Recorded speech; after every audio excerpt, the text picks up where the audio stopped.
Welcome to the Recycle Podcast, where we discuss everyday issues from a mental health perspective. We are your hosts, Dr. Rashonda Strickland, Dr. LaFanya Jones-Hines, and Dr. Nichelle Wall. Now, don't get it twisted. We're not going to be your stereotypical therapist. What we will be is informative, down to earth, a little spicy, and vulnerable. All right, interns, turn up your volume, grab your pen and paper. It's supervision time.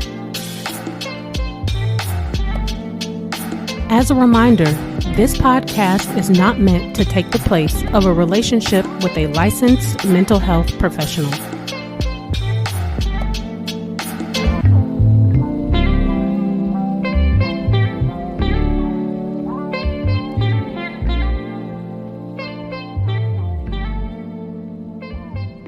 Welcome back to session 49, Color in Between the Lines.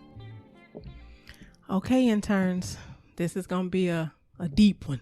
So y'all going to have to listen carefully and hold your heart. And your horses. Yes. So I wanted to start this one off a little different. I know we usually give the definition first, but I wanted to start it off a little different by asking the ladies a question. What does this phrase mean to you all? I am sick and tired of being sick and tired. Being at your wit's end. I don't want to do it anymore. Not having anything left. I have no more fight. Frustration. Defeat. So this is a phrase that I believe for all of our African American interns, we all relate to. And one of the ladies that coined this phrase is Fannie Lou Hammer. I don't know if you all know who she is, but in 1964, she said this quote because she had become tired of fighting for the right that was supposed to be granted to us just because we're people. It was supposed to be a part of the Constitution, and we were supposed to have those same rights as other people. But obviously, as we already know, that wasn't the case. Racism is exhausting. And I believe that's what she was saying. Like, this is just exhausting. Mm-hmm. Yeah, I would agree. I think one of the most recent examples of that is the passing of the anti-Asian hate crime law. And a lot of Black people are definitely upset about that because there's no such book on record specifically to Black people making crimes against them a hate crime. And not that Asian individuals should not have a hate crime bill or a hate crime law, but Black people specifically in the United States. And just for interns, we're only speaking about the United States. We're not talking about other countries outside of the U.S. because some of the experiences that we have are very specific to us as individuals here. So this is not to take away from Asian individuals and what they experience, but however, when you think about American politics and the way our country has been built and founded, it's very unfortunate that no such law is on the books specific to Black people and the treatment that we've received in making crimes against us, specifically a hate crime. Yeah. If you look on the books, what you'll see is changes that benefit everybody. You know, taking away the chokehold and, you know, certain things like that are trying to be passed across each state. They aren't specific to Black people. It's typically on the backs of somebody that is Black. You know, if you look at civil rights and the many things that have benefited and been granted because of those different organizations, it's because of that, but it's not anything that is specific to, you know, Black folks. Yeah, you know, I guess the frustrating part about that is, why do you have to have a law to treat people like humans? Why does there even need to be a law? Because there's a lot of depraved people. I gotcha. I understand why we need it, but I don't understand why we need it. It just makes you wonder, like, how sick does somebody have to be to go out of their way to hurt folks based off of the amount of melanin that they have in their skin? Mm-hmm. What makes it even more difficult is they pretend like it's not happening. Yeah. Yeah, I don't know if y'all heard of this show called Chicago PD or even watched it. But one of the episodes, it was pertaining to what's going on now. And there was a white police officer who pulled over a young black man. He asked the man to get out of the car. He got out of the car. He asked him to put his hands up. He put his hands up. And he kept screaming, put your hands up, put your hands up. And he said, my hands are up. Stop trying to go in your pocket. My hands are up. What are you saying? My hands are up. He shot him. And so the detectives had to go and arrest the police officer in the show. And one of the detectives was a black man. So they picked him up and they had to take him to a safe house because they were trying to kill the police officer. Took him to the safe house, and the police officer was like, I know y'all think I did wrong, but I was doing my job. Look at the video. I was doing my job. So the partners, they looked at the video and they saw him shoot him for no reason. And so they was looking at each other like, what is this dude thinking happened that we don't see? So he was like, see, I told you I was doing my job. And the black police officer turned the phone around and showed him the video. He was like, dude, his hands were up. What are you talking about? He was like, what did you do to the video? He said, I didn't do nothing to the video. And that's how oblivious they are about what their behavior is and what they've done. And I was like, they really?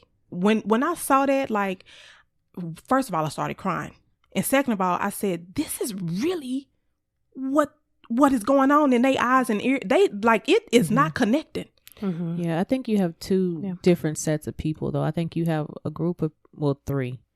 I think you have a group of people that sees it very clearly and they're like, okay, I want to effectively, help change in this area. Then I think you have another group of people that refuse to see it, and which would be what you explained, and you have the cognitive dissonance that we've talked about on the show before, and then you have the people that are just pure evil, and they're not going to change. They know what they're doing. They take delight in it, and there's going to be a special place on the other side for them. Yeah, I think some of this also goes into the idea of racism and kind of how we define that, and that people on an individual level typically only think of racism in very specific ways. They don't think about it on a much more the covert side. Yeah, they don't think about the cultural and kind of structural parts of racism. They really only think about individual to individual. So it's very easy to kind of discount our own ideas of what I'm not, or I've never been, or I never participated in, or whatnot, but not taking into account implicit bias and how all of those things and shape and dictate our behavior in a lot of ways. The side eyes and the expectations of what we believe people are, or how Black people behave, that can lead to those types of things because you don't think about yourself as an individual being racist and engaging in racist-like behavior, yet you're not thinking about how cultural and structural racism has filtered into you, so then you act out implicit bias. Yeah. Man. So if you cannot guess, interns, today's topic is going to be on what is Black grief. And so, we like to give you a definition. So our definition is, it is when Black people are experiencing a Black bereavement crisis without having the time or privilege to grieve. It is compounded with historic trauma and ongoing loss and inequities. I think that's been since the first slave was placed on a ship. Whomever that individual or those individuals were, was the beginning of that. And it's just, like you said, been compounded over, the last several hundred years to where we are today, where it's so ingrained in American culture, it's almost impossible to untie the two things together. It's when you look at history, even though a lot of history is not correct, because history is only told from the viewpoint of the person who conquered and won. It's not ever told from the, the standpoint of the person that lost whatever the battle was. But there is no part of any continent that has not been conquered by white people. Of course, there's, places where nothing has touched. There are tribes of people that have never seen a nothing outside of their tribe. But I don't know about y'all. I'm not going in the rainforest like that and getting got. I don't know. Yeah. I just can't do it. I'm good on that. But plenty of people have died. When you sit up and you think about that, to realize how far greed and how far being the person that's in power and how far getting your needs met above everything else. We don't really have a community-based society and haven't for thousands of years. Dr. Strickland and I was talking about this the other day. White people is the only culture that needs to apologize to every culture there is. Because go ahead. I'm sorry. Oh no, I was just gonna say colonization, just kind of on a global standpoint. Yeah, and all for different reasons. They need to start with the Native Americans, because indigenous people of every place. Because I just don't understand. Like they put it in the history book. Like, you need to rewrite that. That needs to be changed. Yeah, because I go back to being a kid, at good old Taylor Elementary, and when we talk about Christopher Columbus and we talk about Thanksgiving and then they got a holiday, go ahead, all of this other kind of stuff, like that's not what I was taught by my Native American family members at all. It was not a happy, joyous occasion. That's not how it went down. Yeah, there were groups of Native tribes who were trying to help the people that had settled on this side of the world, but there was a large part of people that were dying because of disease, because we didn't have those diseases over here, and that's common, that's normal, that's natural. When you explore, you're going to take whatever you got with you. Hence COVID.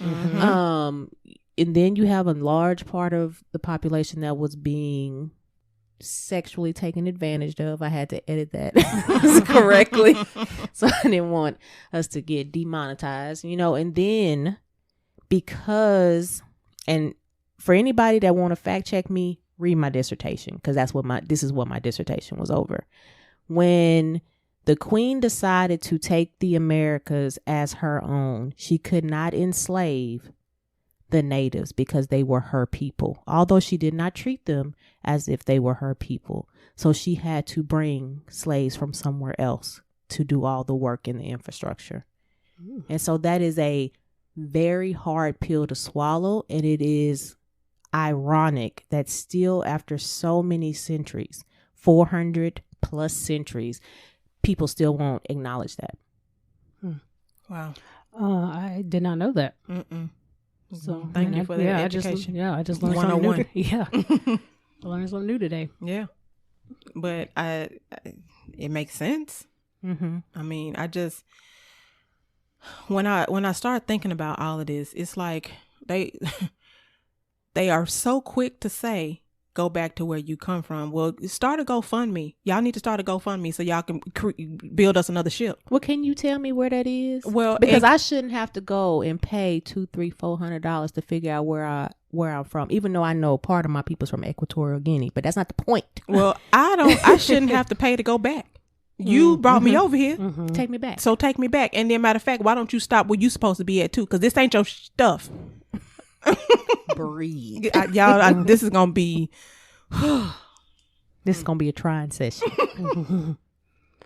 I think one of the important things kind of in this topic is to discuss kind of like the progression from where this started kind of up to today, and how these things have kind of morphed over time. We kind of talked about a little bit about slavery, and how that has led over into, or that was the originator essentially of Black grief. And I don't believe a lot of people think about the impact of what the mentality it would have taken in order to actually be a slave. You know, I've heard people joke over the years, like, you know, if I was back then, you know, I would have X, Y, Z. And it's like, no, you wouldn't have. Right. It was a very small number and almost minuscule. You know, it's a very small number of slaves that would have actually gone up against their slave owner. Because the idea was breaking spirit, breaking tradition, breaking identity. Leaving your family. So the idea of, you know, believing that how you would behave today in a system that is nowhere near, now there are some similarities, but is nowhere near what it was back then, that you would take your same mentality and try to apply that back on to someone that was literally beaten and maimed. You know, I think is kind of intellectually dishonest. Yeah. And there's an importance in realizing that slave mentality and master mentality continue to this day. It doesn't look exactly the same, although there are a lot of similarities, but that continues. And until you really sit back and, you know, think about, okay, why do I do this the way that I do this, and really change that and get to a place of healthiness, that cycle continues on both sides. It's not just Black people, even though that is what we are going to be discussing in this session, that have had a skewed thought process. It is also white people who have had a skewed thought process because of this, you know, block of time in our history. Yeah. Well, you have to dehumanize somebody, you know, in order to behave that way and treat another living, breathing thing. You know, you have to dehumanize them. I was listening to a talk by the author of the post-traumatic slave syndrome book. And the account she was giving was about, you know, if I was standing here and I stomped out a puppy, that everyone would be up in arms. I'd probably be arrested immediately because, you know, everybody would be so sad about this puppy. But if I was to, you know, kill a Black man, people would likely not be up in arms. It would take, you know, probably twice or three times as long for her to receive some sort of punishment for that. Look at Michael Vick. That man went to prison. What I don't understand is how you kill somebody in a own house, and then how you kill somebody that's coming out of their sleep, and you don't get time in prison. How does that happen? Well, I think that's part of that dehumanization process. You know, you have to do a lot of justification, and again, this kind of is that generational thing. You know, like Dr. Wall was saying, it's not just a generational Black issue. It is also a generational white issue on otherizing and dehumanizing what you see. So as you continue to, you know, kind of place those ideas and belief systems into your children, they become more and more ingrained as the generations go on. I imagine the first set of slave owners were not necessarily as brutal. Yeah. And didn't see Black individuals as negatively as maybe the sixth generation of slave owners. You know, now you've had, you know, I think a generation is technically like, 20 years or something like that. So now you've had, you know, roughly, you know, 120 years or 120 years worth of idea placement and belief system. So it's much easier for me to kind of see that you're no longer a part of this world, essentially. Yeah. And I think a lot of people also forget the people who were mistakenly founding this land. They were not the creme de la creme either. Say that one more time. The people who were mistakenly founding this land, meaning it was already founded. It was already people on you can't find something that somebody already got. Right. But they also were not the creme de la creme. Whenever you founded a township or whatever, you don't send your best people at first. You know, you're not sending the king and the queen. You're not sending them. Not on a recon mission. No, you sending the people that have had this same stuff done to them. And then because they did such a good job, they might get a little piece of land, which then they get a little person to help them with the land, aka a slave. And then it perpetuates that cycle as well. So you have people that are getting done the same way that slaves eventually got done, taking that out on more people. Mm-hmm. Yeah, that makes sense, but it's still stupid. I mean, it's not logical at all. It's not ever going to be logical. It's not going to be rational. It's not going to be healthy. And anybody that tries to make it healthy just tells me how depraved their mind actually is. When you look at all of the things that Dr. Wall and Dr. Strickland are explaining, then you have to think of the impact that it has on the actual Black people, mm-hmm. you know, the actual person, and then generations that come after them. Because there are so many, I don't know, behaviors and attitudes and mentalities that we have because of that. Mm-hmm. You know, I don't know if y'all remember reading in PTSS, the part where she was talking about the two different women being at the bank, and the one Black and white. The Black woman had the children near her, and they was like latched to her leg, but the white woman, you know, the kids were able to frolic everywhere. The freedom of it all. The freedom. Mm-hmm. And she said that the reason that is because with Black families, you know, when they were slaves, the master would come and say, "Oh, Dr. Nichelle, Dr. Nichelle is looking good. She, you know, doing everything well and blah, blah, blah." And so the mother would be like, "No, she's stupid. She ain't ready," you know, stuff like that, because she didn't want the master to steal her or rape her, mm-hmm. and you know, just everything else that they would do with children. And that is the same thing that we do now. Well, some parents do now. They can't honestly give their child a positive praise. Mm-hmm. Yeah, they know that their child is smart. They know that they are a good athlete, but it's like, girl, he bad at home. You just can't give him. You just can't give him a praise though. Mm-hmm. Yeah, I thought it was interesting in that part where she was kind of talking about how, you know, it's an injury that happens to the child, but by the time they learn that what their parent was doing, you know, was just kind of a part of that, you know, generational thing, it's too late. You know, mm-hmm. the injury to the child has already taken place. Yeah. Mm-hmm. And then the cycle just repeats itself because we don't explain, you know, I don't even know if most people have the language to explain something like this, mm-hmm. but we don't explain the reasons behind doing something like that. Mm-hmm. So then people grow up with these ideas that my parent, you know, doesn't like me. They don't have faith in me. You know, they think I'm, you know, an F up or whatnot. So they don't have that worth and that confidence in themselves. Mm-hmm.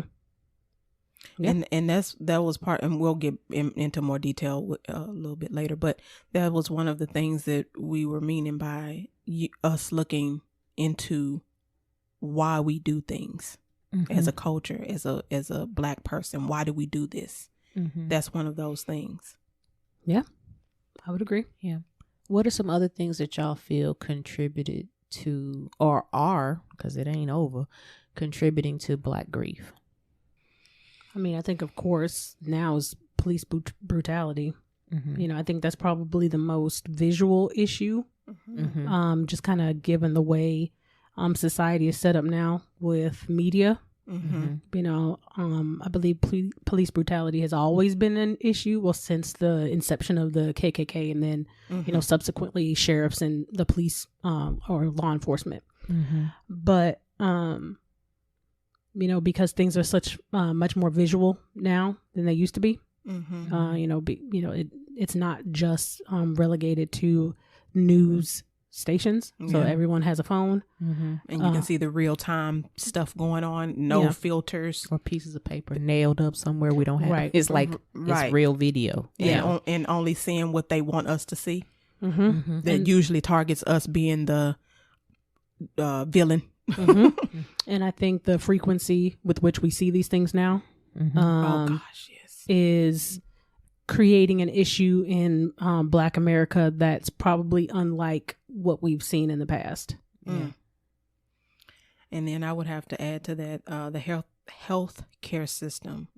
And I would have to say it in two different ways. One, because of everything that Dr. Strickland just described, all of those things cause us to have some sort of medical concern, heart attack, stroke, stress, high blood pressure, diabetes, and things of that nature. If you think about it, a lot of this racism type of behavior has been daunting on us for centuries. And then the second part is the lack of access to people that look like us. Back in the day, civil rights activists were identified or diagnosed as being schizophrenic. And of course, that's misdiagnosing. And obviously, we all remember about the syphilis debacle. And so with those things, like, we just don't trust medical professionals, and hence a lot of Black people not taking the vaccine. And, also have a lot of Black people disproportionately dying from COVID, so. Yeah. And it's not due to them being Black, y'all. It is technically due to access to health care and access to healthy foods. And people don't realize how much an opportunity can mess your whole life up. Right. Because if you think about it, Whole Foods and Sprouts and Central Market, they not in Black neighborhoods. They ain't in the hood. No, right. Not at all. And they don't have, and they don't have healthy choices, even because, there are Kroger's and stuff that's in the hood and things like that, but they don't have healthy choices. And when I say healthy choices, yes, they have salad and lettuce and stuff like that, but we need healthy stuff like kale and access to green spaces. It's not even just what you're eating. It also, are you breathing clean air and things of that nature? Yep. There's a recent study that actually, even the water. Sorry, even the water, because Flint still ain't got no good water. Right. Ironically, but I was reading something, I think today or yesterday, and it was talking about how Black women are 2 times more likely to die due to childbirth. Regular childbirth. For no reason other than that. And if you look at the antiquated rating that you get, being Black significantly lowers your percentage of being able to have a natural delivery again after you've had a cesarean or something like that. I can't think of the name of the VBAC. Well, the rating, the actual rating. rating part. Oh, okay. Yeah, I did see that, but I can't remember the number. Yeah, so it's it'll take 20 to 30% off just from your skin color. Wow. I actually want to say it's 30%. And this is if this show was right, because I just saw, I don't know if y'all watch New Amsterdam, but it was just, no, I don't watch it. It was, they just had an episode of she was a Black attorney in the show. And she was pregnant and about to go into delivery. And she kept saying, she has a birthing plan and this is what she wants. And they refused. They did not listen to her. And it took the director, who was a white guy, because she was about to leave, she started hemorrhaging. So they had to bring her back. And so when she went back, everybody was just moving, and not listening to her. Nobody was listening to her. And then the director told everybody in the room, stop. And they was like, what? We need to get the baby out. You need to listen to her. And then gave that rating. And then he was like, well, make her white. Yep. Yes. Yeah, you saw it. I just saw the clip. Oh, okay. I saw the clip. Yep. Somebody had posted it in, one of the groups that I follow, talking about, Black care in general. But it's just astonishing that color has something to do with vagina. Yeah.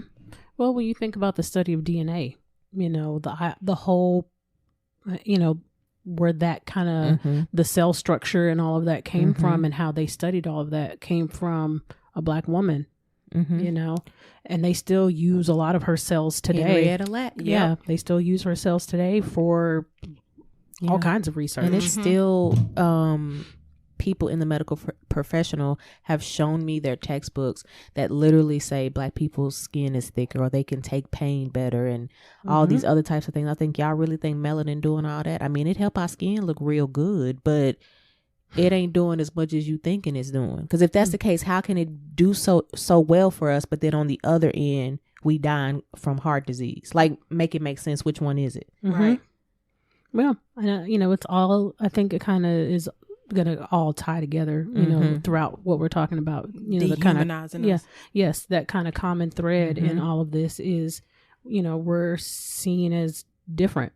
You know, we have higher pain tolerance, or while we're lazy and weak in one way, we're great at working and, you know, kind of athleticism in another. You know, it's this, you know, kind of cognitive dissonance that, you know, you're trying to make somebody be, you know, too many things. You know what? I just had a session with a client about this.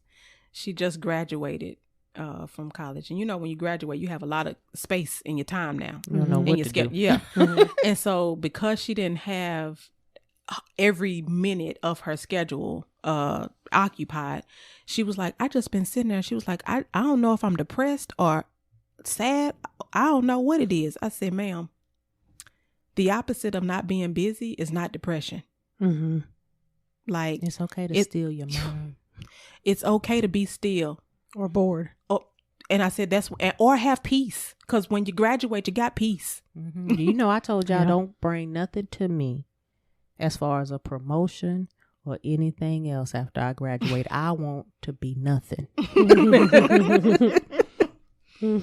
Yeah. So yeah, I agree.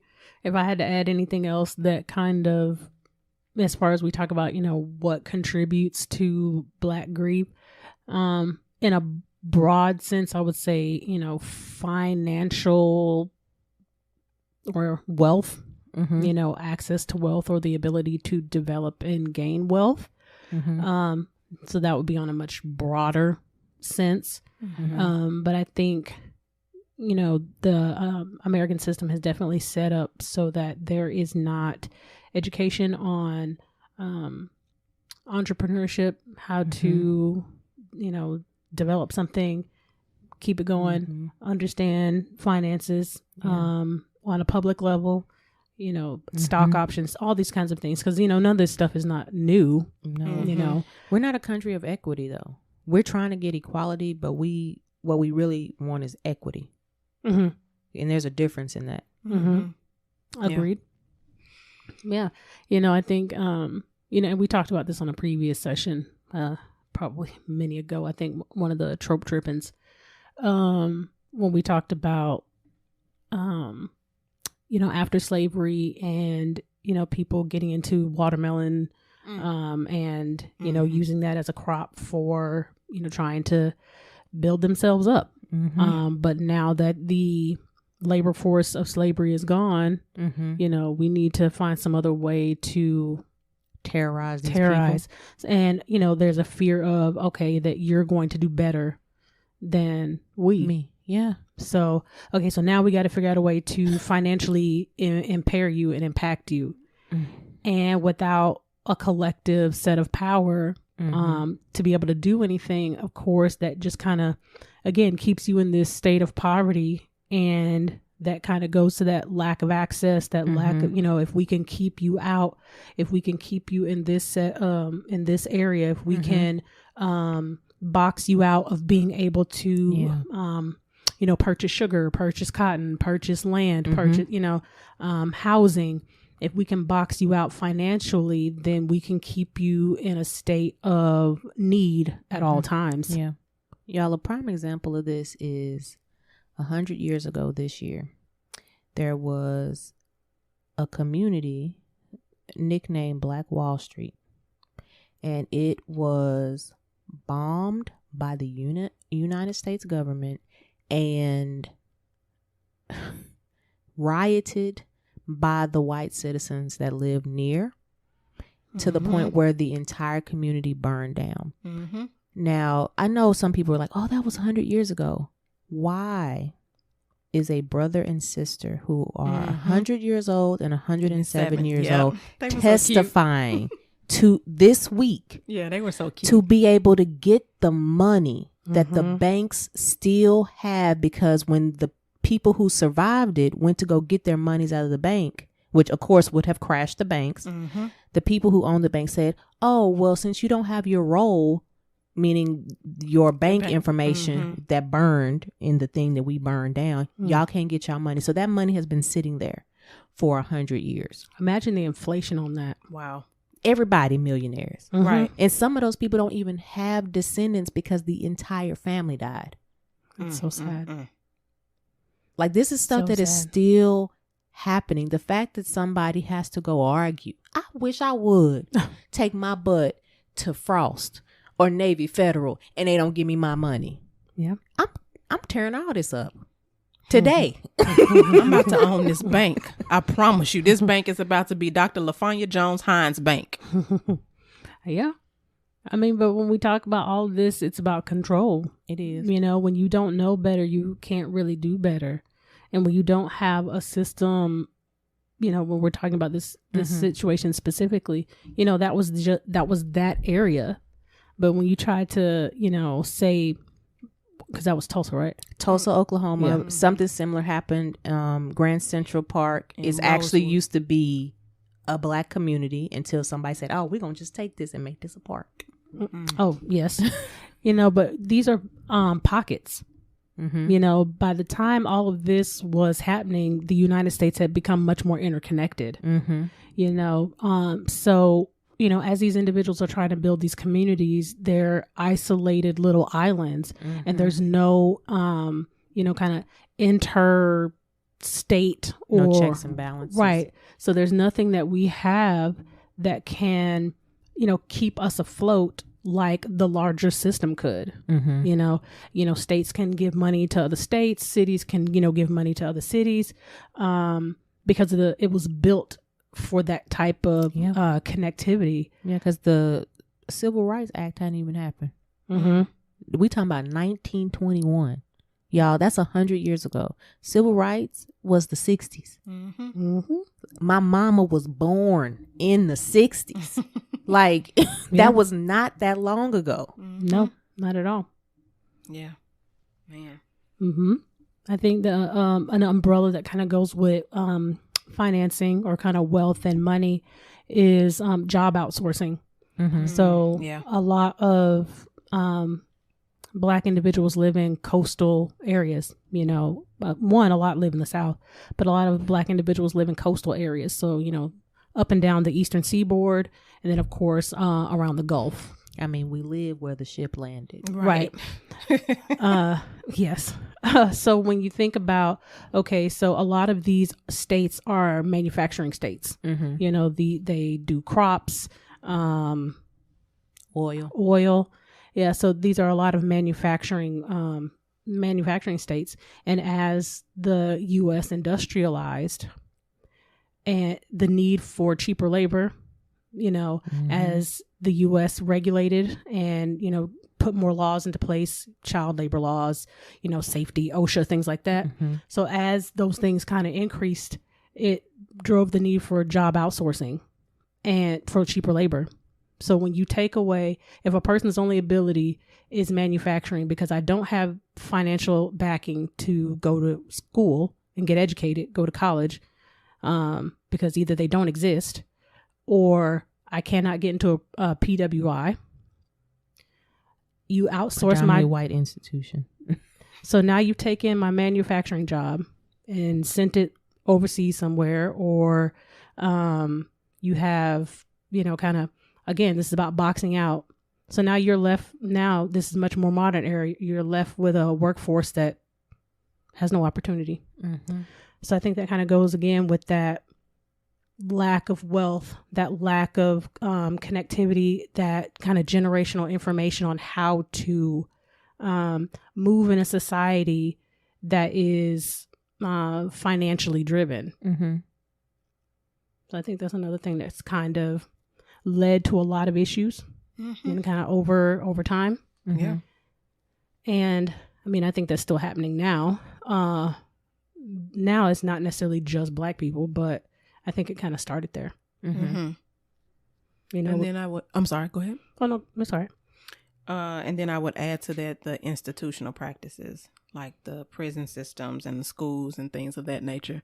I think they all contribute as well. Yeah.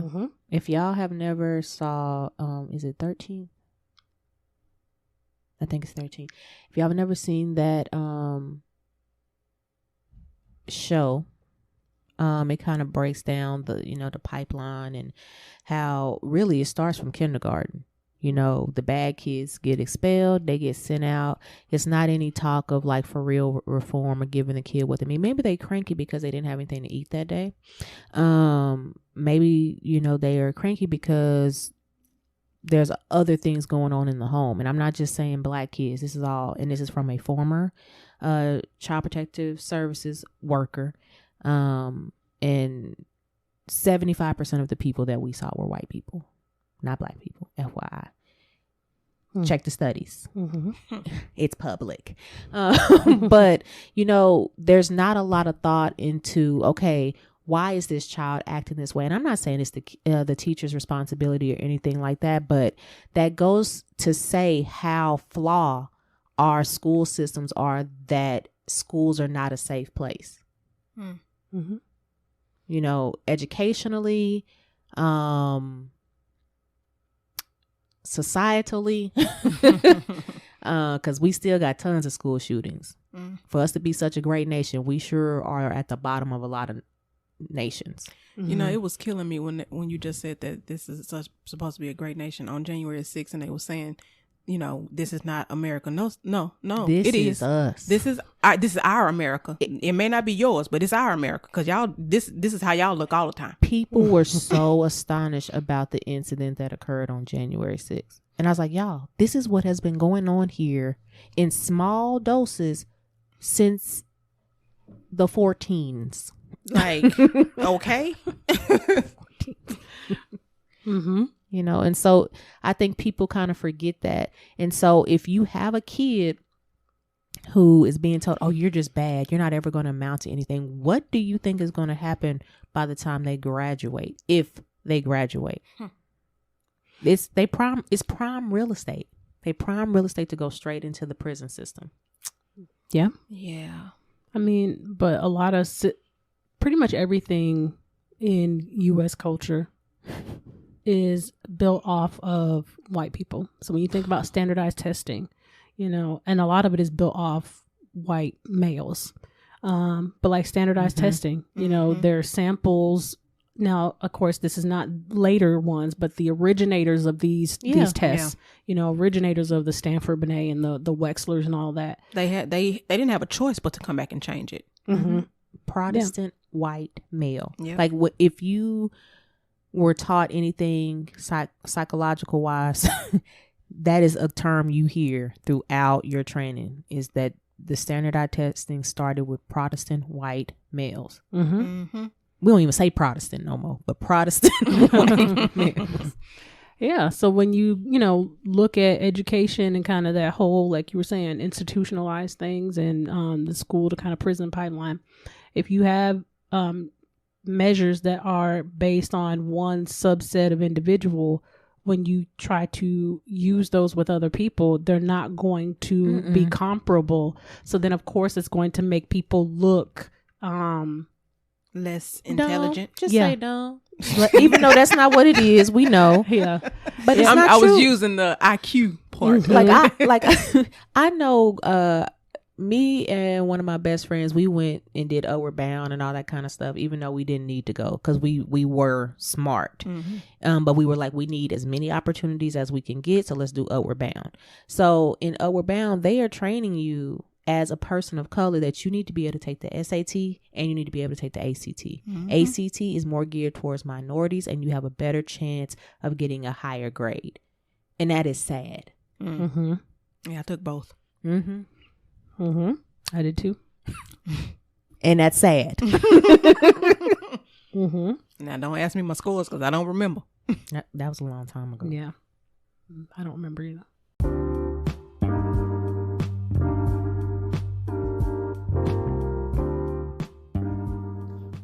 If you haven't heard about Anchor, it's the easiest way to make a podcast. Let me explain. It's free. There's certain tools that allow you to record and edit your podcast right from your phone or computer. Anchor will distribute your podcast for you so it can be heard on Spotify, Apple Podcasts, and many more. You can make money from your podcast with no minimum listenership. It's everything you need to make a podcast in one place. Download the free Anchor app or go to anchor.fm to get started. That's ANCHOR.FM.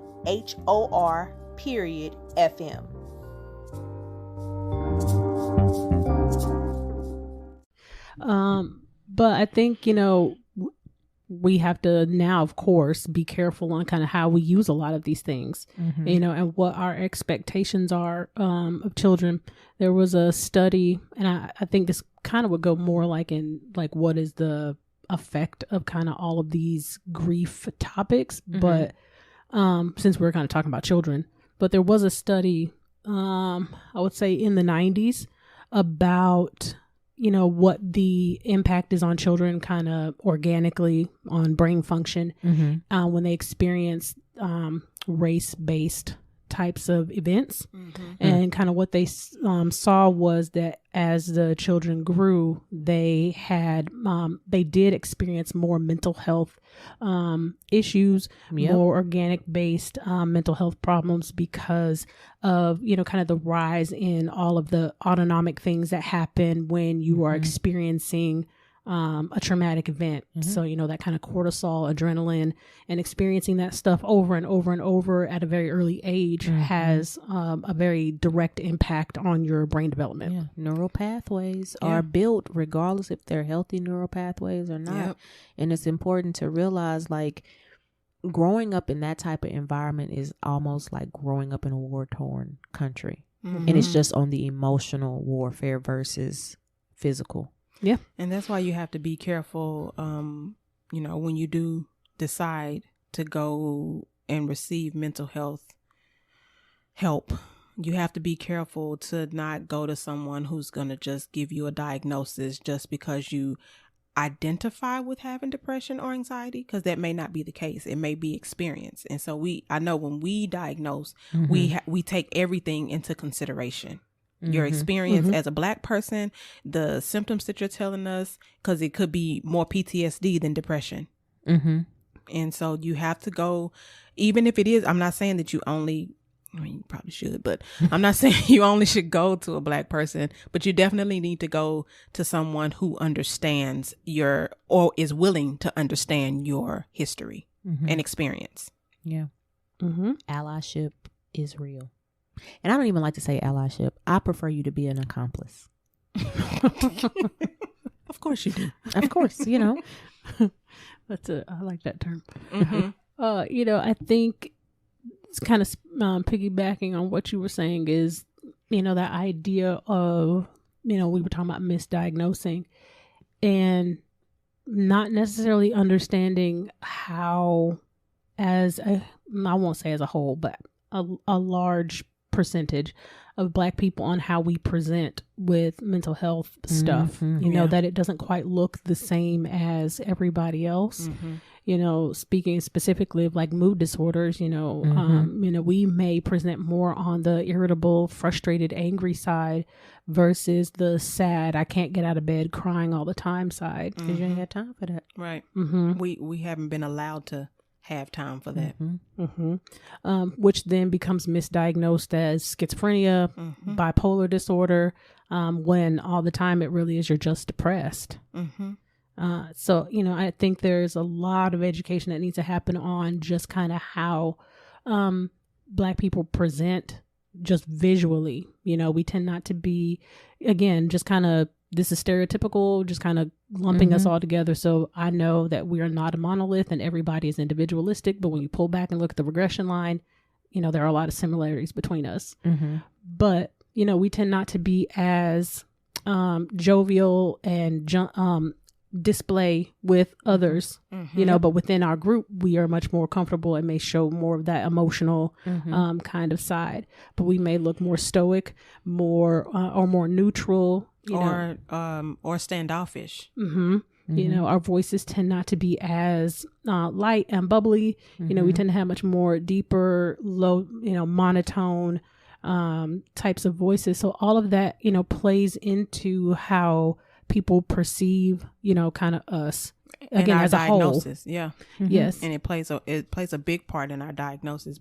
And which is why we were saying you definitely need to go to someone who understands you and is willing to understand you. Yeah, even regardless of what their culture or race is, whoever you choose, they need to be willing to understand you.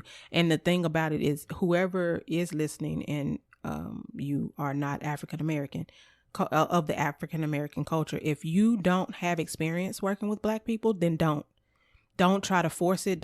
Because it's unhealthy. Get some training from Black people. You know, go to not your Black client. Don't let them be your guinea pig. No, go and get your diversity training from people of color. Yeah. It bothers me personally when you go and you get diversity training from people who are not diverse. They can't teach you about Black people. No, Yes. You have to really allow yourself to be vulnerable to hear things that are going to go up against what your norm was. And it's okay. And if you figure out at the end of that, okay, that's not a population that you need to help, that's perfectly okay. Right. You know, there are certain populations that I don't deal with because I knock somebody's head off. But, you know, you have to know that about yourself. Yeah. It makes you a better clinician when you know your biases. Most definitely. because we all have them, Oh, yeah. even though people like to believe that they don't. I think that kind of ties back into that, you know, kind of individual, cultural, and structural, you know, kind of ideas. Yeah. So, you know, what are y'all's thought on Black grief having different stages? Is that something that before, you know, we nosedived into this, y'all had considered? I didn't. Now, of course, by us going to school, we knew that there was a theoretical orientation of stages that we went through. But as far as like, I think the stages that you're explaining, I did not realize until I started doing this research. I figured there were probably some stuff that, you know, needed to be looked. Yeah. But I didn't know it was identified. Yeah. And one of the things that Dr. Jones-Hines was talking about is the 5 stages of grief. And that phrase was originally coined by Elizabeth Ross Kubler. I couldn't think her name. My brain went blank. And so those 5 stages are, let me pull them out because I don't want to say them wrong because my brain is special, but it's depression, it's bargaining, depression, anger, denial, acceptance. And then another one that a lot of people are adding to that is anxiety, because that's often overlooked. And that's something that's been added in more recent years, but the original, you know. So I don't know about y'all, but I don't teach that anymore. And I guess it's because I think, y'all know, we shout out to Dr. Leach. We had a professor in our program who taught us about this, and he was saying ever since he told us that those 5 stages of grief are not for the person that's left, it's actually for the person that's dying. I was like, oh, I'm not teaching that no more. See, I still teach it because I do deal with a lot of people that end up having like some type of terminal medical condition, or family members that have some type of terminal medical condition. But the way that I teach it is not linear, and that's the way that most people are taught it or learn it. You know, regular people that don't have a degree in psychology, you know, grief is cyclical, and so you'll be spinning in that same thing and then come back to it later, think you done got over it, but really, you know, a place of acceptance is something that continually happens. It's not the end. And that's what when I used to teach it, that's what I used to have to tell people, like, because people tend to go through it and think that once they get to acceptance, I should be done grieving. No. That's not the truth. And it is not a respect of time. It don't care. No, it's a roller coaster. You may feel pleasant one day and be able to go on with your life, and then the next moment it's like, wait, what just happened? Mm-hmm. Yeah. The stages of Black grief was coined by Dr. Stacy D. Scott, and I was on the same boat as y'all. That's not something that I had really considered. I was just thinking, okay, this makes sense. I feel this way or I feel that way. But having, last summer was rough. That's all I'm going to say. I felt like every other day it was a new video. I remember at one point I was just like literally wailing, and then you got to pick yourself up and you got to come to work. Mm-hmm. And you have to be a source of support and a safe place for your Black and people of color clients. And it's hard. Mm-hmm. It's not easy at all. But I am thankful for these stages of grief. The first one is despair. And despair is a form of acceptance. And it's where you realize that you are also going to always live in some form of fear. It's a sense of hopelessness and a sense of helplessness in staying safe. And so, a lot of my Caucasian counterparts that I used to see all the time, they could never understand, well, why do Black people do this? Because I want to live and I want to get home. It's like, that's not really like that. Okay. Try me. Okay. Like it really is like that. Yeah. Having to look around, make sure that, you always seem very pleasant and very meek and very nice, and you're not wearing too bright of a clothing, and that you seem like a very educated Negro, and you make sure people know that you're Dr. Wall, and like, who wants to do that all day, every day? It's a lot. It is. It's unfortunate. Yeah, it's very exhausting, and it's unfortunate that we from that definition, we're always feeling like that. Is so, oh God, it's so exhausting. Yeah, there's a video clip that's floated around for maybe the last couple of years of James Baldwin, and I believe it's Nikki Giovanni. And she's talking about how, they're discussing kind of like Black men and women. Lie to me. Yeah, romantic relationships, and she's like, yeah, you bring the mask home to me too. You put the mask on for everybody else out there, so why do you come home and show me, the rawest version of yourself? Why do I get your brokenness? Why do I get all of that? But everyone else gets to see the happy-go-lucky version to you. So she's like, lie to me too. Show me, safety and security and fun and all of that stuff. So I think that kind of goes with what you're saying on having to, kind of always be on. Yeah. The next stage is self-blame. And that is when you feel like you failed to protect the person from a system created to destruct. And so, even with us getting second and tertiary, PTSD and grief and things like that from witnessing the murders of these individuals, like, you still go through that. Like, man, I mean, could I have done something? Like, do I need to go to Minneapolis? Like, okay, well, how can I help here? Like, you automatically go into this place of like, okay, I could have done more.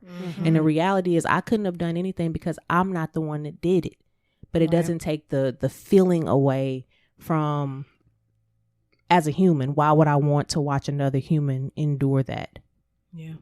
I think that's the whole point of people protesting, because they want to do something that they couldn't do in the moment. Yeah. And it actually, segues into the next step, which is move to action. Yeah. And that's the constant state of doing. Like, we are not a people that take stuff well.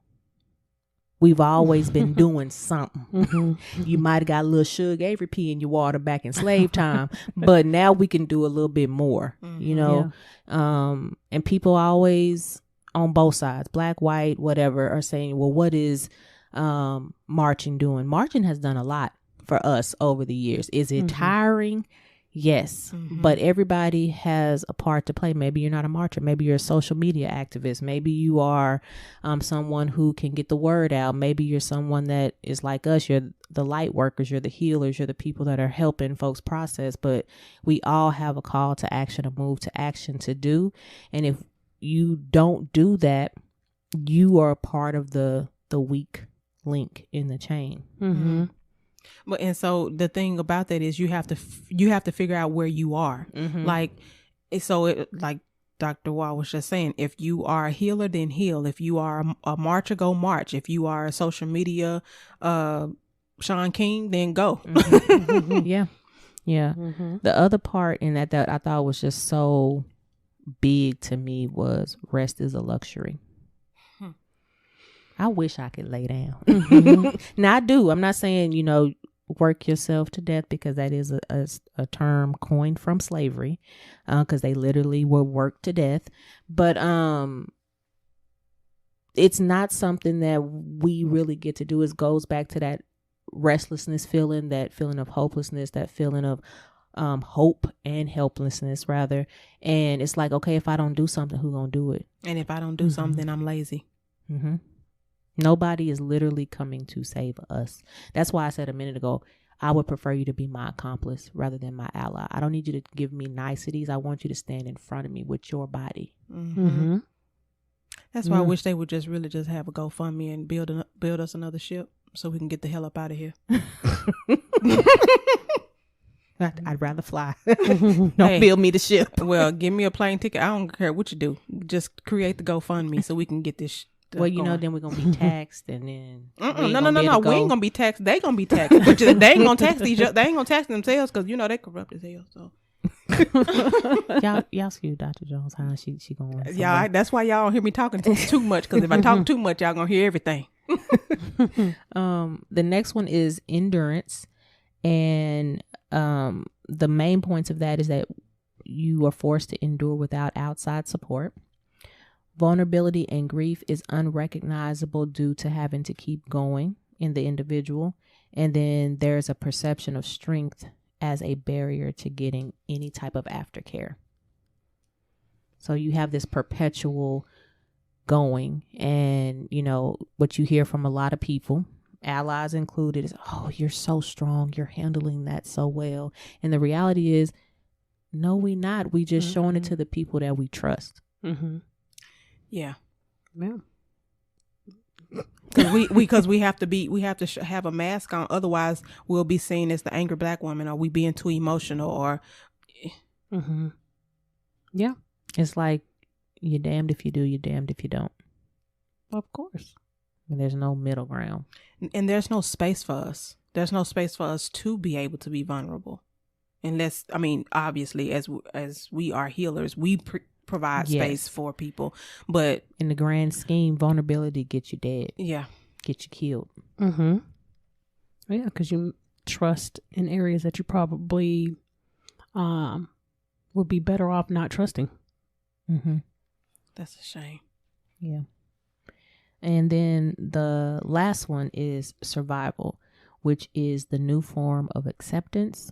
And you have to pull yourself together and persevere regardless of what is stacked against you. Must continue to move forward. And there are feelings of sadness, anger, and regret. And they never totally go away. And see, I think this is those last two stages. I think those are what causes us to have medical conditions, high blood pressure, heart attacks, things of that nature. Because, like we were saying just a moment ago, there's no room for us to release this. And because a lot of people don't realize, although it's a small number, there are African American mental health providers out there. But the thing about it is, just like with us, we have a waiting list, and we try not to have one because we don't like that, but we have a waiting list. It's not enough of us. Yeah. So true. That, and we'll talk about this more when we get into like the impact of all of this, but transgenerational trauma is real. Like, the sins of the father, even though that's a different type of saying, but that stuff compounds and goes on to the kids that you have through your DNA. Mm-hmm. Yeah. Yeah. I mean, everything that you put out, forms something different. We've talked about neuronal connections before. So, as you experience certain things, it changes, the connections in your brain. If you experience things as you're pregnant, though it releases certain types of hormones, which then affects, the child, which will then, once they're born, because of those effects will lead to other types of, emotional / behavioral issues. I mean, it's all intertwined. Mm-hmm. It's interesting you were talking about how it's passed on to your unborn child when you're pregnant, because the things that we feel and the thoughts that we have, those things are passed on. Mm-hmm. So in order for us to be able to stop passing those things on from generation to generation, we have to reframe, we have to change the narrative. Mm-hmm. Mm-hmm. And so I don't know if you ladies remember this the reframing of our own narrative that was in Black Fatigue by Mary Frances Winters. But she has a little chart, and it says from being Black, and you're going from to, okay? So you go from saying being Black is exhausting to saying racism is exhausting. You go from saying Black people are more prone to certain diseases, it is inevitable, to saying systemic racism affects my health. I need to understand the influence of white supremacy on my well-being and not internalize it. You go from saying I do not have time for self-care to saying there is at least one thing I can do for me every day to lessen the stress of living while Black. You go from saying I do not go to doctors because I do not trust them to saying I will seek out a Black doctor whom I might feel more comfortable with. Then you go from saying the doctor said I have to question the results, question the recommended treatment options, get a second and third opinion, and do your research. Mm-hmm. To all of that. Yep. Thank you, Mary Frances Winters, for that. Yeah, I think that's all necessary. Mm-hmm. What are some other ways that y'all feel Black grief has impacted us? I mean, I think we're anxious. I'll say where to start. I know. Paranoia. Mm-hmm. Mm-hmm. Yes. Yes, I agree. I think that as a, kind of group, we can be very suspicious and on edge about, what are your intentions? Mm-hmm. Are you out to get me? That kind of, I'm always being watched kind of thing. Mm-hmm. And, just kind of in that same vein, it makes us very hyper vigilant. We're always kind of like looking around like, okay, checking, what was that? checking. You hear people, that? Checking people's temperature. Yeah. Yep. And we not going to check for what it was. We said, did y'all hear that? Mm-hmm. Okay, let's go away from it. Right. Yeah. Or we'll run from it. Or if Mind our one business. Black person starts running, everybody starts running. Girl, I was just thinking about together that. Yes. as a group. Yes. Mm-hmm. I was just thinking. And then when we stopped, what were we running for? It was a cricket on your shoulder. I've had that happen before at school. Yeah. Somebody looked at someone's shoulder and they took off running. And I was like, okay. And then we get there and it was a cricket on the girl's shoulder. Why you didn't hit the cricket off? It could have jumped on me. That is hilarious. Yeah, let's talk about our collective. Hey, that's generational. Yes. You know, we got a common thread running through us. Run. So one of the things that I think, as we were talking about impacts, I do think that it has brought us together in a way that is very different for a lot of that's different than kind of the main basic three cultures that were here in the U.S. to start off with. Because I mean, if we're going to be honest, it was really before indigenous people. I mean, after indigenous people, there really was only Black and white people here, and then of course like Asian people came later and stuff like that. So when you think about just those three main ones that were kind of at the beginnings of the slavery era, I think experiencing all of this stuff has given us a different kind of collectivism Even though the U.S. culture is very individualistic, but I do think that Black Americans, we've tried to create our own culture. You know, because we don't really have one. So things like, you know, if one of us start running, everybody start running, or how we all, you know, Ebonics, AAVE. Yes, yes, you know, AAVE, yes, and then Chile. You know how we all kind of watch the same movies and we can have the same types of jokes. I think that one of the impacts on a positive end, or I don't know if I want to use the word positive, but for lack of a better word, one of the effects of Black grief is developing that collectivist support system with each other. You know, how you can just walk by a Black person and kind of just, you see something and you both just kind of look at each other and you both just kind of know. You know, I think what goes along with that too is that Black people are very relationship oriented, and we are big on respect. And I think that's what two things on the positive side, I guess, that we have as a collective is relationship. We are very relationship, even though we do have the introverts. We still relationship. We still like relationships, you know. And I think that's important. We love. Please get together for a barbecue. Please, somebody cook, grill something. Please. Yes. You want me to bring the mac and cheese? Yes. Okay. I bring lemonade. Yeah. That time of year. Yes. Yeah. So, you know, while I do think that the results, well, let me see, the issues that brought on Black grief are very, you know, insidious and you know, disturbing. The result, you know, I think that it's a spectrum of things. You know, of course, as we will continue in this discussion, there are some very unhealthy things that have resulted from those experiences. But if we had to find a silver lining, I think I would say that would be one of them. I agree. Another one of those impacts that I know all of us can relate to as doctors is overcompensation. Yeah. You got to work twice as hard to get half as much. All of us are African American women that have the highest statistics of graduating from college, but we're at the bottom of the totem pole of choice in just about every other area. We not gonna go there yet. That's next week. Oh yeah, that's right. Next week.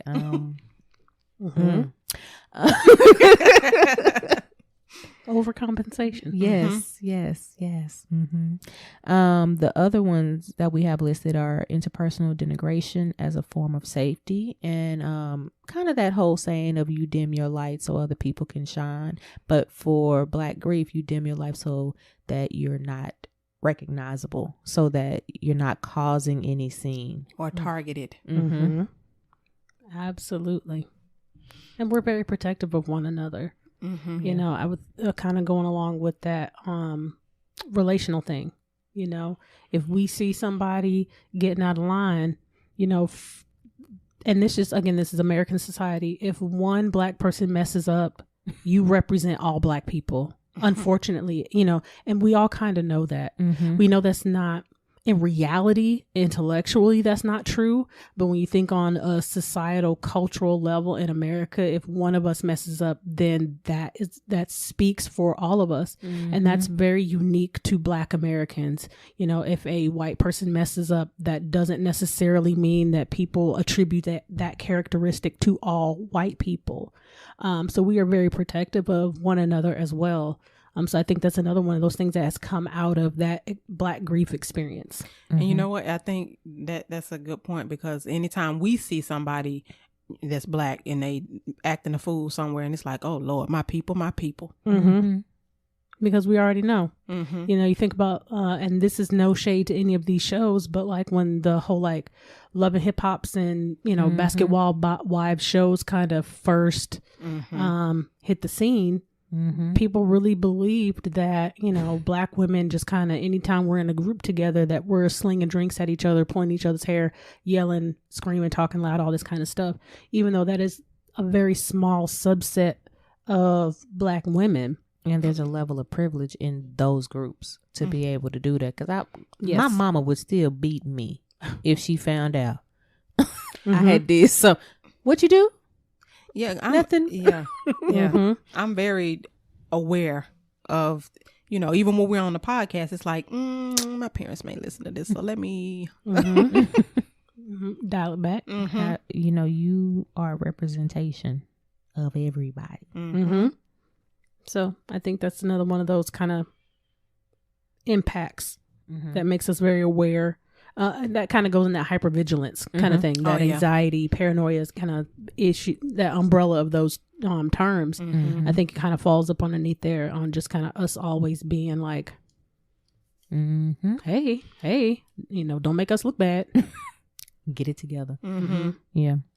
I think the last one that we have is generational and then transgenerational trauma, which we kind of already touched on, but just to go a little bit deeper, it's the thought process, and this has been studied, that all of the trauma that our ancestors endured, if it was not healed, it passed on to their egg and sperm that created the next generation, and they started at a lesser health rate, not as healthy, physically, emotionally, mentally, and then that compounds with whatever other trauma that they collectively get in their lifetime. And if that stuff is not healed, then it passes on and passes on and passes on.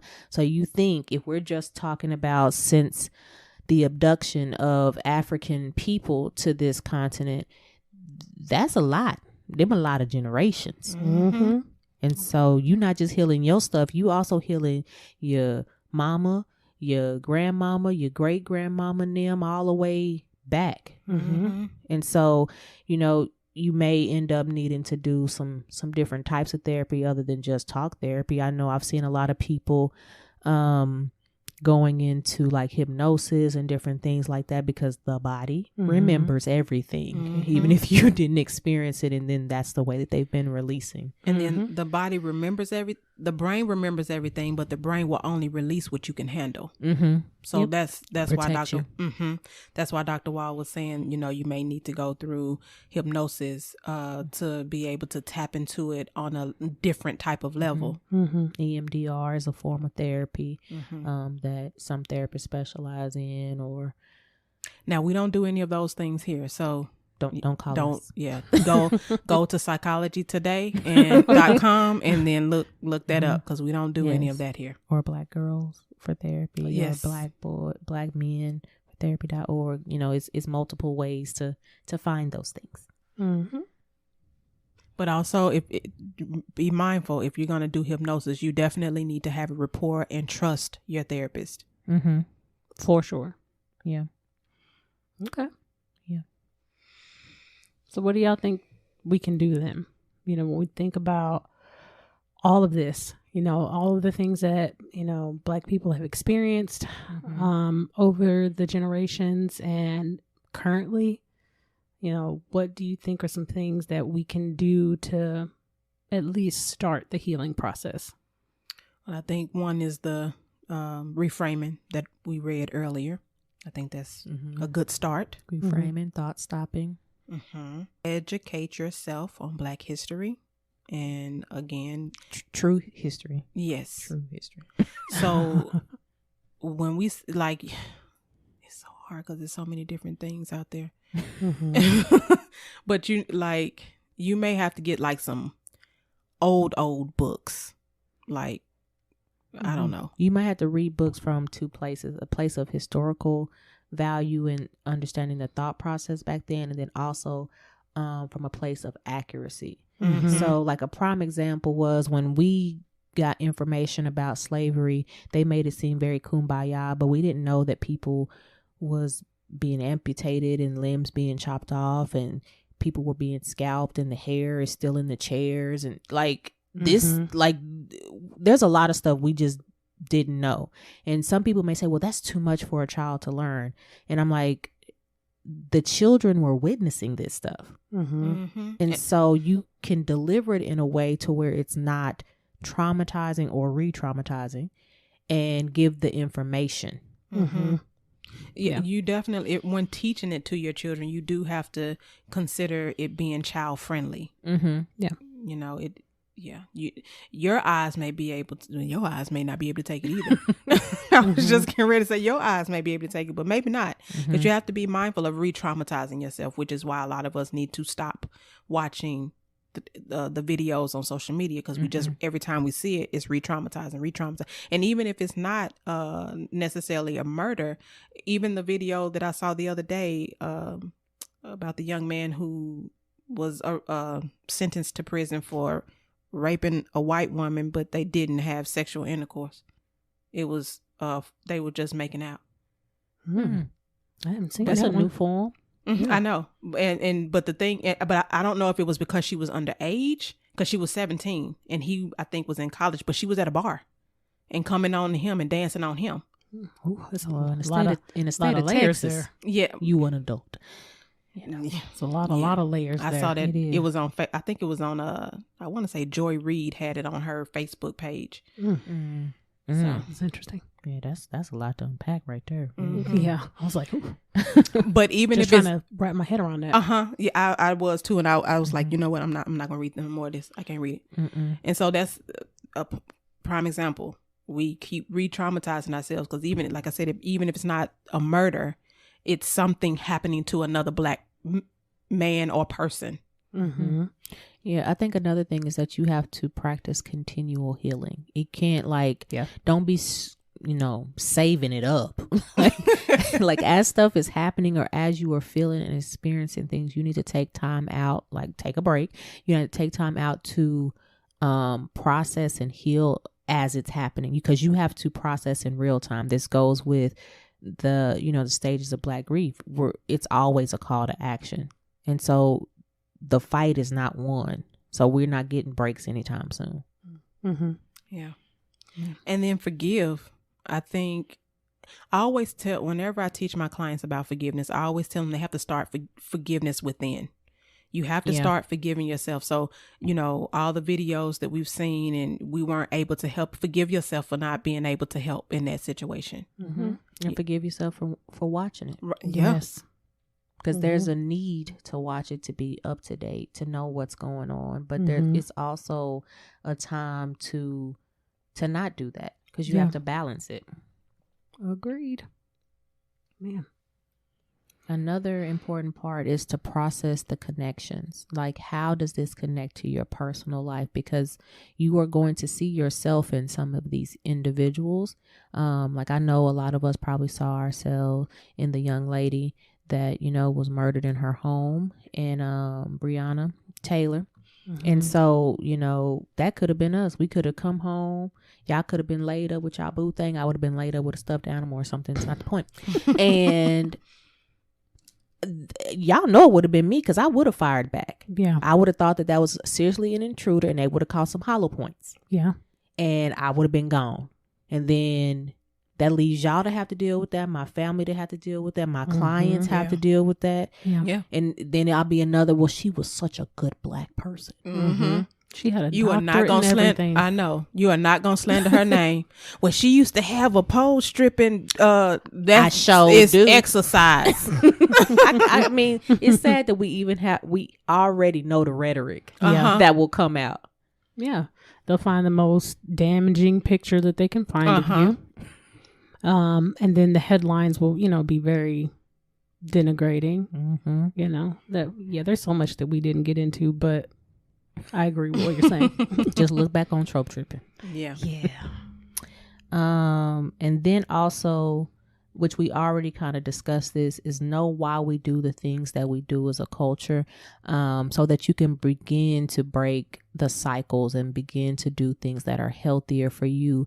It won't happen, all at one time. It really will be a gradual process, a long journey, because you're not just changing yourself, you're also waiting on other people to change with you. Yeah.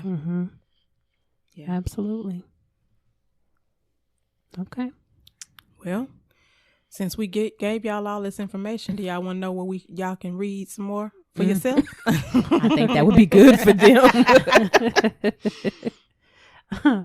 I think when you were talking about kind of historical, like having two different types of material, that you consume when it comes to, you know, learning about Black grief or Black trauma or, you know, kind of all that kind of stuff.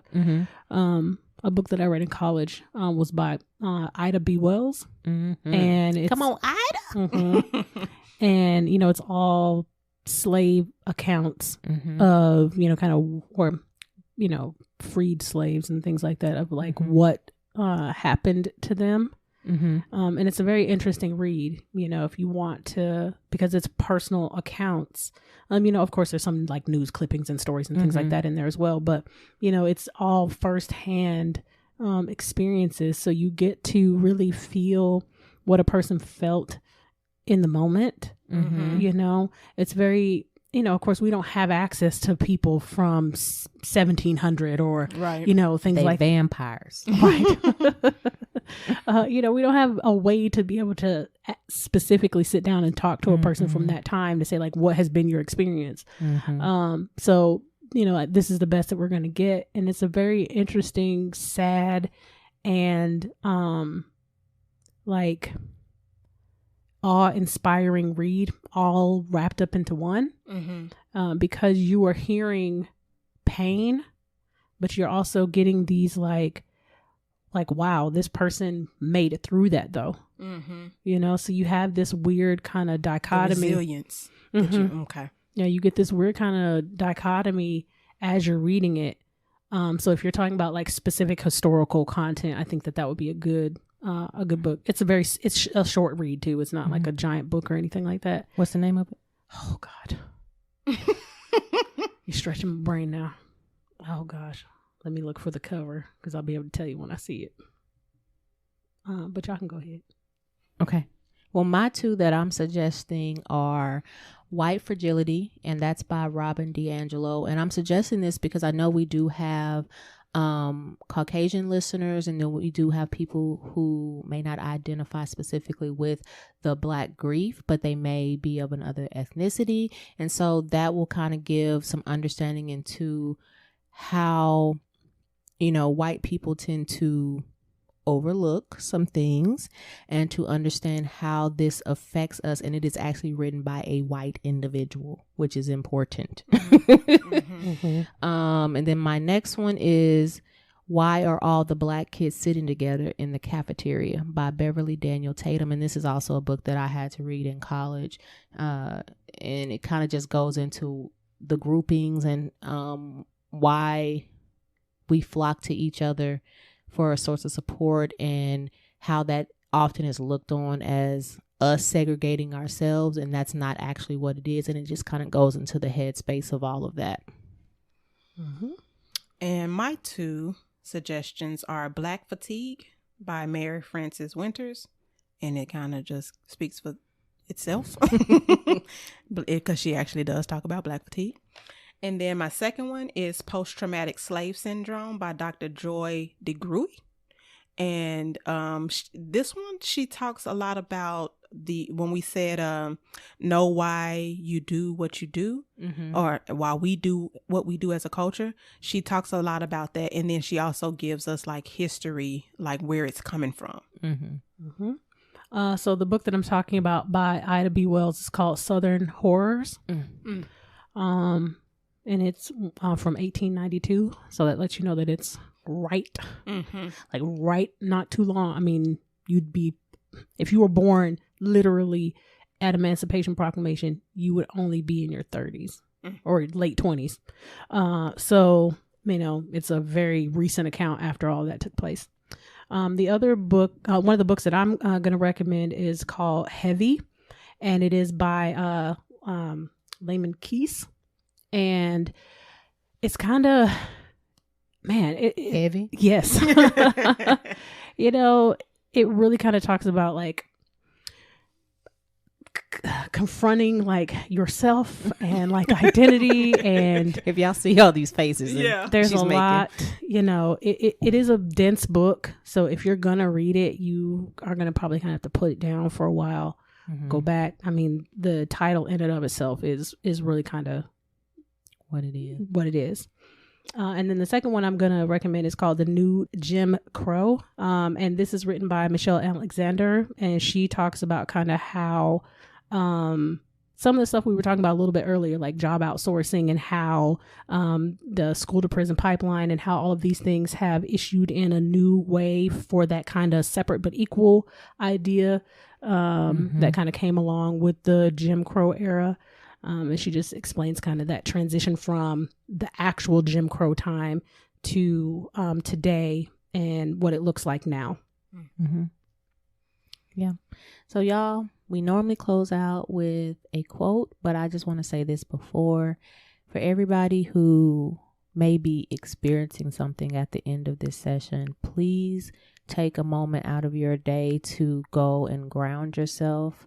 Take some deep fortifying breaths, in for 4, hold for 4, out for 4, put your feet in some dirt, really for real, ground yourself, listen to some music, because this is a heavy topic and we don't want to leave our interns without some sort of relief or some way to get this off of you, because you can't carry this around with you all the time, even though it's hard to put it down. So the quote that we have today is from Fannie Lou Hammer, and it reads, "What I really feel is necessary is that the Black people in this country will have to upset this apple cart. We can no longer ignore the fact that America is not the land of the free and the home of the brave." Must be this volume control. So, okay, interns, process your notes. Be sure to catch us next session and find us on all major platforms at the Recycled Podcast. If you're a new intern, be sure to like, comment, subscribe, and share. Thanks for listening. And remember, we are shifting and reshaping our psyche through healing conversations and connections, one discussion at a time.